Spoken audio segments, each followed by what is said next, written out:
দেখো আজকে যে কোশ্চেনটা পড়বো, রাইটার শর্ট নোট অন শিবাজি, চ্যাপ্টার 8 একটা কোশ্চেন, খুব ইম্পর্টেন্ট কোশ্চেন পরীক্ষার জন্য। রাইটার শর্ট নোট অন শিবাজি।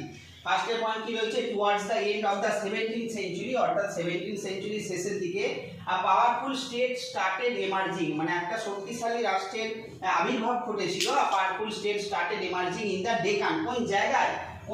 মারাঠাতে এমার্জেন্স করেছিল বলো সবাই? ডেকানে। আন্ডার দ্য লিডারশিপ অফ শিবাজি। কে লিডারশিপ দিচ্ছিলেন? শিবাজি।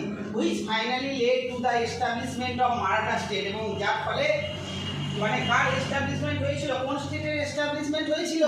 মারাঠা স্টেটের এস্টাবলিশমেন্ট হয়েছিল। ফার্স্টের পয়েন্টটা বোঝা গেল। সেকেন্ড পয়েন্ট কি বলছে? শিবাজি was born to Shahji. Shahji ছিলেন শিবাজির ফাদার, আর জিজাবাই ছিলেন শিবাজির মাদার। ঠিক আছে, অর্থাৎ শিবাজি was born to Shahji and Jijabai at Shivneri. হ্যাঁ, শিবনারিতে জন্মগ্রহণ করেছিলেন, শিবনারি ইন 1630। ঠিক আছে। থার্ড পয়েন্ট কি আছে? Under the guidance of his mother. কে তাকে গাইডেন্স দিচ্ছিল? তার মা। অ্যান্ড হিজ গার্ডিয়ান দাদা কোনদেব। ঠিক আছে, এবং তার অভিভাবক ছিলেন কে? দাদা কোনদেব। ঠিক আছে, এরা দুজন কিন্তু প্রথমে তো শিবাজি ছোট ছিলেন, সেই সময় তাকে কিন্তু কি করেছিলেন? তাকে মানে রক্ষা করেছিলেন, তাকে পরিচালনা করেছিলেন। শিবাজি embark on a career of conquest at a young age, অর্থাৎ শিবাজি তার অল্প বয়স থেকে বিভিন্ন জায়গা দখল করে তার কেরিয়ারের সূচনা করেছিলেন। ঠিক আছে। থার্ড পয়েন্ট হলো। ফোর্থ পয়েন্ট কি বলছে?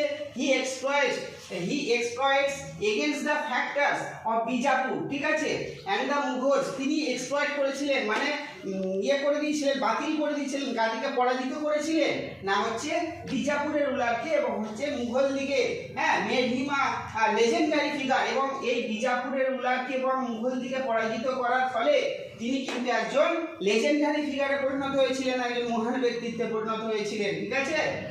ফিফথ পয়েন্ট কি?